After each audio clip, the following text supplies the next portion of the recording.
guys, how are we doing? Thanks for tuning into my channel for whatever reason and for however long.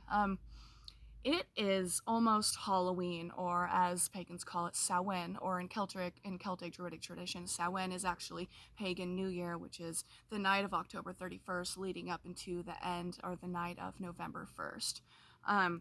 They say that it is the time when the veil between the worlds is the thinnest, the spirit world and our world, and we can take that probably in whatever metaphysical or metaphorical realm that we would like. However, I know that around this time of year, I can feel the air be thinner. Not just because it's colder, but like there's something about it that just it makes me want to sit up straighter, and it makes me want to connect with people more, and it makes me want to return to my little metaphysical witchcraft practice.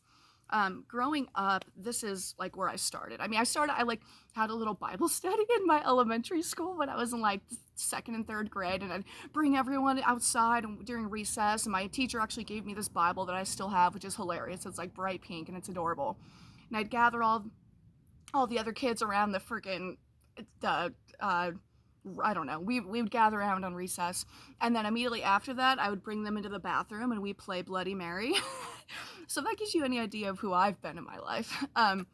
But I know that around this time of year, for some reason, there's always something that kind of draws me back inward, but also draws me to my ritual practice. This is something that's a little bit personal for me, and something that it kind of comes and goes, but I feel like every year around this period of time, it always reminds me, oh yeah, like there's an importance to ritual and there's importance to practice, and that importance to me is just kind of reminding myself of the connection I have to the universe, and the connection I have to myself, and the connection that I have to energy.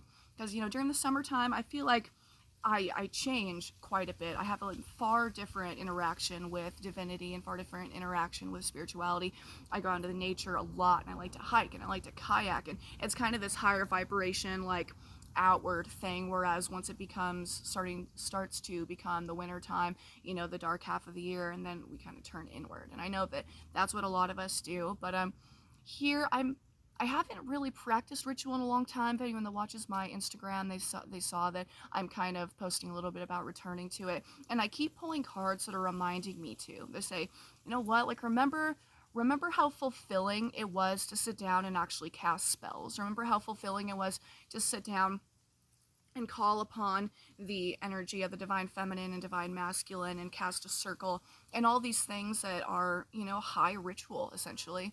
So this is a little bit of whatever you guys can see here. It's a little bit of my traditional setup. I have my altar cloth, I have my cards, I have some candles. I've got this creepy candle I just bought.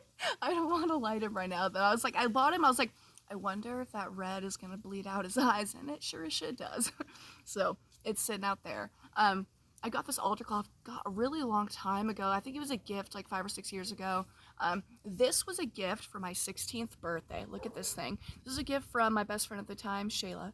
And it is so metaphysically and I guess energetically, pyramids project energy up. And they say that basically, like, look at Nikola Tesla, like all the energy that he did, he practiced on the energy harnessing of the pyramid.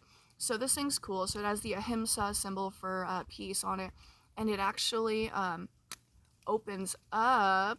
I don't have any nails right now. All right, there we go. So it actually opens up right here, and it has a mirror. I've been using it, look, and it has a mirror on the inside, and so it's meant to project energy up and to strongly magnify it, which is something that I am trying to get back into remembering. I don't know about you guys, but I know that I go through these phases of kind of spiritual connection and then spiritual skepticism, and I have to like remind myself, and how I remind myself is through actually sitting down and having an active practice. I wonder if that's, maybe that resonates with you guys as well. I'm not necessarily going to do a full ritual right now. Actually, I don't know what I'm going to do. I'm feeling very drawn to kind of show you guys a little bit about what I do. So, once again, anyone that watches my Instagram, my sister and I grew up in Lake Tahoe over on Kingsbury Grade, whatever, if that means anything to anyone. It's right. It's at the top of the mountain going into Lake Tahoe before you get down into the South Shore. And we went to the little forest that we visited our childhood with, and we've been there a couple times together since then. But it's been like 20 years, or like, nah, maybe 16 years or something. Um, and that area really is very sacred to my sister and I. We went out there together and we just kind of laughed over, oh yeah, crossing the little bridge that we used to take as kids, and oh, I found my first snake right here. Oh my God, remember the tree swing that was over here, and just stuff like that. And it just, around this time of year, I tell you, it's really, especially Mercury retrograde, I find that things from my past really start making themselves known again. Especially people I haven't talked to in a long time. People like any freaking time Mercury retrograde is undergoing, I have people from my past start showing up, or I start having dreams about them. So anyway, I went and got a bunch of these little leaves, and this is what I originally would write my original spells on, just little leaves that I would gather, and they looked a lot prettier when I got them. Now they're a little bit brown and a little bit I don't know, dying essentially. Um, so what I like to do is I like to write my little spells on them. What I've done recently is return to sigil magic. So a sigil is where you write, like I wrote 3 words. I wrote guidance, direction, and vision. And you cross out the letters that occur more than once, and then the rest of the letters you create a little symbol with. And so that like kind of projects and encompasses all the energy of what you're seeking essentially. So I did that, and I have this, and what I'm going to do is I'm going to burn this. Something that's also a pretty known practice in witchcraft is the burning of bay leaves, or that you make wishes on bay leaves. I've got a bunch of them. They break pretty easily though, so I've got to be careful. I'm just going to use a couple here, and then I'm going to do a reading as well, I figure. So I'm going to start out with the reading, and then I'm going to, so that people that are watching, you guys can kind of get your information from it, and then I'm going to finish it off with just my own little personal practice and kind of holding myself accountable, and showing you guys I don't really know what witchcraft really is about. For a long time, most of my life, if not all of my life, I've considered myself a witch. Listen to the quaking aspens, isn't that beautiful? For most of my life, I've considered myself a witch. Since I was like 6 years old, I remember, even though I had that Bible study, which was really important to me at the time, I think that's because my father raised me Christian, and I felt really drawn to help guide other people to their spirituality, even as a kid, and I guess Christianity was the most readily available thing. But then I remember like being left alone as a kid, and I would go into my family's encyclopedias, and I would be looking up witchcraft or spells, like the words, or the Salem witch trials, and I would do my best to find any info. I was like starving for information on it, and that led to me like every day in high school, a bit of a loner, but I'd get really excited to go into the library every on my lunch so that I can Google just new things, like Google quantum mechanics, Google metaphysics, Google spirituality, just any of these topics that had really inspired me at the time. And I've kind of fallen away from that a little bit now, but that's where my podcast comes in, Perceptionist Anonymous, for anyone that cares or anyone that knows me. Anyway, so let's get down into it. During moments like this, you cast your circle, or in traditional like Wiccan practice, which is where I started. I feel like Wicca and Christianity are very similar, and that people that are seeking spirituality, there's like most readily available is Christianity, and that's why I think a lot of people go to it, because they're like, all right, this is the most common, this has the most resources, this is the most socially acceptable, this is what I'm going to use to find it myself. And then other people are like, absolutely not, I want something completely different, and then they find Wicca, which is the most readily available witchcraft practice. And then I always think that, people, no offense to any Wiccans, but I think that that's a lot of that's where it begins. Witchcraft it begins with Wicca a lot of the time. And then you sort of grow into your own personal practice. And that's what I've gotten to today. But once again, I'm reminding myself and trying to return back to my actual active practice. I'm more of an energy worker and an intuitive right now. And I run energy through my body, or an energy through my situations, more so on a day-to-day basis, and I don't sit down and actually take the time to do spells or to practice, and I think that that's what I'm returning to right now. So thank you guys for being here with me. Alright, so 'tis Samhain season. Samhain, spelled Samhain, is the Druidic New Year, and it's the beginning of the dark half of the year. what I want to do here is take a moment to tap into and ask for direction in what is going on our planet right now. What is the energy of Samhain, this dark half of the year, and then how does that interact with what we're going through as a species or as a country or as people?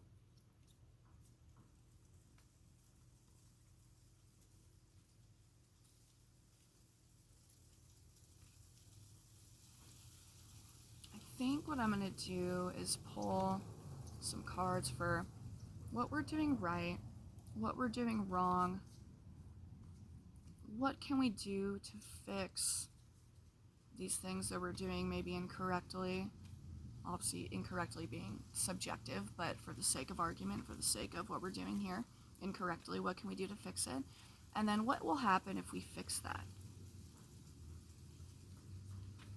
I hope you guys are having a good Halloween season.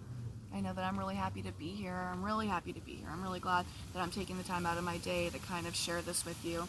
I would love any sort of comments or likes or any, responses to what I'm doing here. You guys are more than welcome to. All right, you know what? This is going to be, I'm going to put this above everything to show something that we cannot yet see. In terms of like the traditional 10 card Celtic cross spread for tarot, you have like the situation, what's in front of the situation, the foundation, what you cannot yet see, past and future. So for this is going to be what we cannot yet see right now. Maybe some information that would help us once we discovered it. Once again, I'm using the Witch's Tarot by Ellen Dugan. I recently bought a card deck called the Alchemistic Woodcut Tarot, and they're from like pictures from the 1600s that were done by alchemists on their wood cuttings, and they are intense, really intense. I actually don't even know. I'm putting off getting to know them because I'm a little intimidated. Anyway, so what is it that we are doing wrong right now?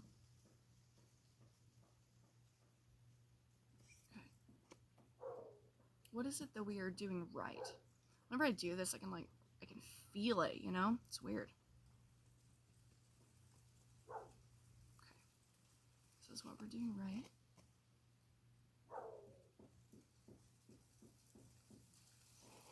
This is what we can do to kind of change the things that we're doing wrong. And I feel like this is what's going to happen from that. All right, guys, ready?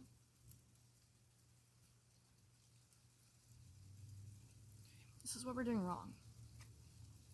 The Sun card. Okay, that's interesting. This is what we're doing right. 7 of Swords. It's that guy that I pull all the time. So I'll go and show these cards in just a second. So wrong, right. What is it that we can do to fix what we're doing? Okay. And then this is what's going to happen after that. Or what was going to come from that. And this is what is above everything that we cannot yet see. Okay. So let's start this.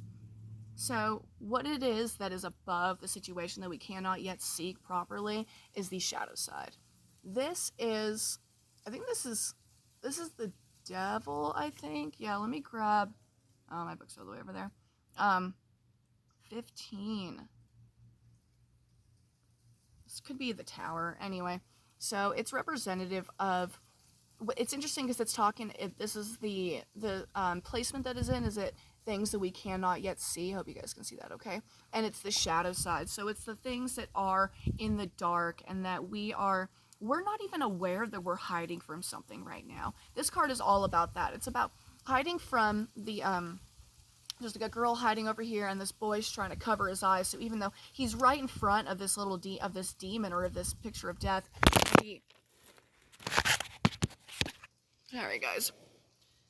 So he's right in front of this demon and he thinks that he cannot be seen, but he's automatically seen right in front of this thing, and he's like, even though it's standing right in front of him, he's like, no, I can't see this, or I can't deal with this. And they're both hiding from this thing, but not only are they hiding from this monster, but they're hiding from the light as well, the light that is illuminating all that's around them. So they're in the dark and they were able to hide so easily, but now the light is being shown and they're able to see around themselves better, so they're able to like make better decisions, and they're able to see what environment they have going on, but they're also able to be seen by this monster. And so I think that that's representative of us.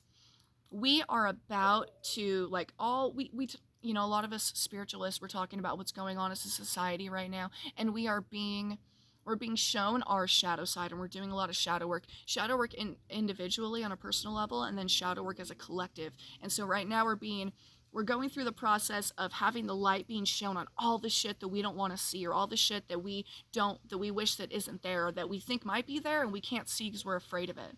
So that's what we're doing right now. Everything that we're seeing is because these things are being brought to light. They're being brought to the surface. What are we doing wrong?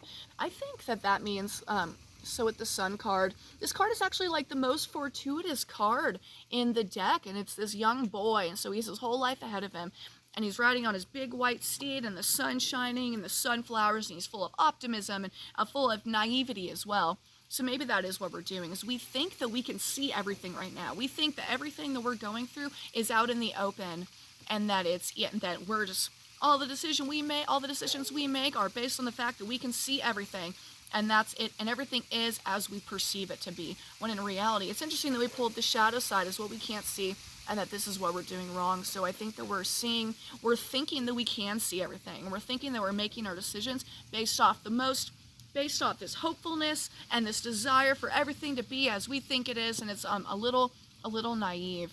What we're doing right is starting to see this distrustfulness. So maybe what we're doing right is, instead of seeing like, oh, everything's perfect and we have all the information we need, we're starting to see, you know what, there are things that are being hidden from us. There's information that's being stolen from us, and that it's our time to take into consideration what it is that we think that people are misleading us to believe.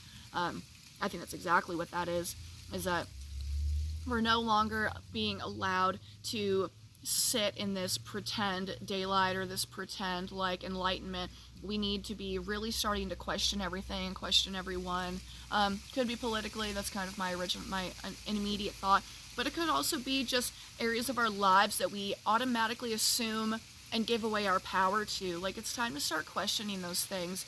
And during this, man, it's Halloween 2020, baby. We don't know what's gonna happen. You know what I mean?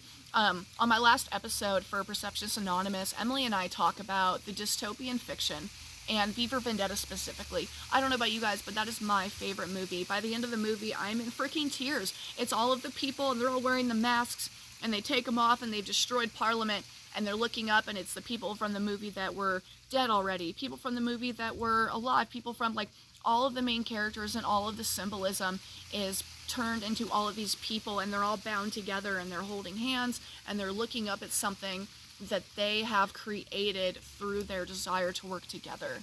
And that, I kind of forgot what I was talking about that.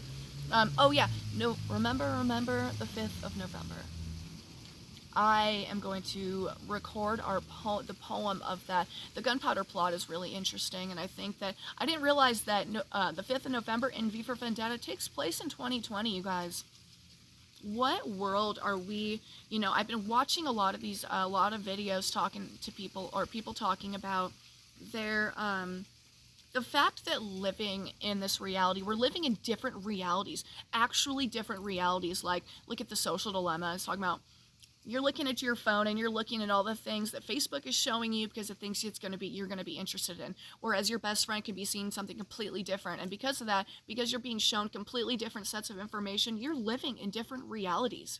You guys can find some sort of common ground, and you can do your best to express these two things and explain to each other what it is that your thoughts are on what's going on in the world. But we're living in completely different realities, and it's a trip, man. We really have to take into consideration what it is that we're not seeing yet. There's a lot that we're not seeing, and to not just assume that we are in the right, or not just assume that we know everything that's going on, and begin asking ourselves, what is it that I don't know that I don't know? This is an action. This is the next card that talks about an action of what can help us fix what we're doing wrong. So the Queen of Cups, she is a woman of intuition. She is a woman of the heart and of relationships. And I think whenever I pull this card, it reminds me of the idea of nurturance, of nurturing things and of nurturing something. So this is the card I'm talking about. And then this is the next card, which is the conclusion if we were to act upon our naivety this way. So she's holding the cup, and then here's the cup, and the cup is overflowing with love and with appreciation, with all of these emotions and gratitude that really bring our vibration up. So she's holding this cup, and she's sipping on it, and she's sitting in her big clamshell, throne. And water behind her always is representative of our emotions and of kind of our environment, and how we're able to handle these emotions and handle our environment. So she's very calm, and the ocean's all in the far back, so she doesn't even feel like she's concerned with it, or she feels like she doesn't need to be concerned with it. The only thing she needs to be concerned with is what's right in front of her, and to nurture what it is that she sees, and nurture what it is that she has right in front of her and that she can share with others, which is what this next thing is. Look at, instead of just seeing what it is that we have going on in our life as I see everything and this is how I feel about it, start asking yourselves, what do other people see? What other information might I be missing? And how can I share my side with other people? How can I look at what I have, and I can pray on my water, or I can pray on my glass of wine, and I can sip on my glass of wine, and I can truly do my best to nurture whatever it is that I have, so that I can then share it with others. And my cup overfloweth with love and gratitude. What can we do to share our love and gratitude and our wisdom with others? And how can we do that in a kind way, yet in an objective way, to where we are not allowing our emotions to overwhelm us, or allowing our desires and our fears to take the best of us, or make the best of us, or take over us, you know? How can we share this with each other? What is it that we can't see yet? Okay, so what I want to do, instead of using I might use my little bay leaf, but I think what I'm going to do is use this leaf that I got up on Kingsbury with my sister, and I'm going to write some words on it. Isn't that cute? It's like that'd be a good little picture, huh? Got my Sharpie. And what I'm going to do is write the words 2020. Vision, clarity, love, and community.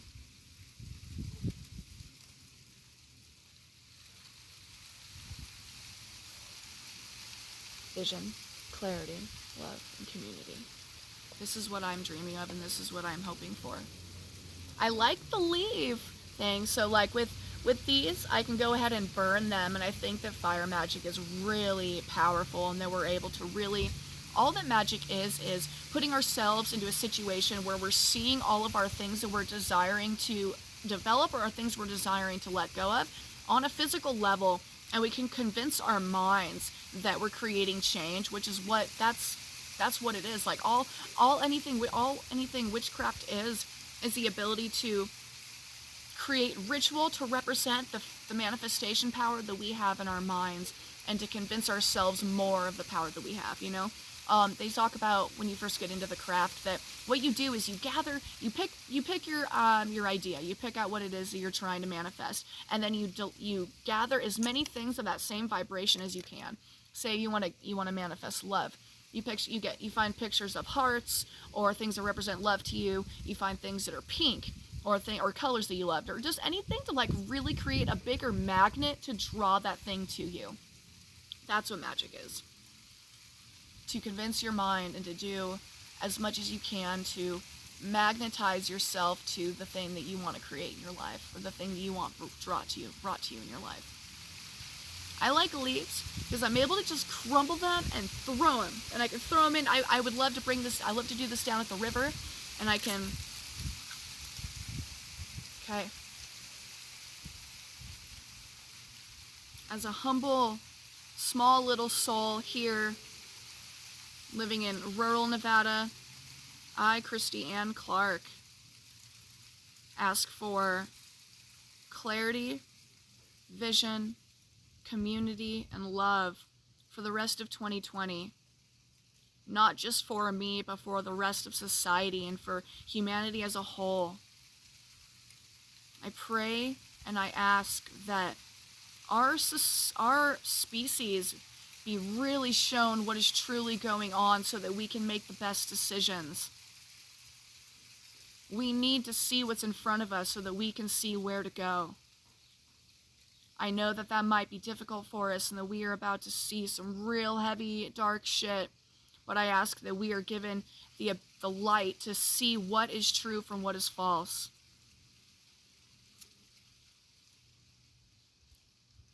All right. That's it, guys. Thank you for coming in, I guess. Thanks for coming to visit. Go ahead and like me and follow me on Instagram or on my YouTube, Sailor Awen. You can reach out for a tarot reading if you're interested. Go ahead and like and comment and subscribe to my channel here. I would really appreciate it. If anyone is looking for a tarot reading or some help or a palmistry reading, reach out to me. I have a little bit of a time available right now. I've opened up some time so that I'm able to take some more clients. Thank you very much for coming, and happy Samhain.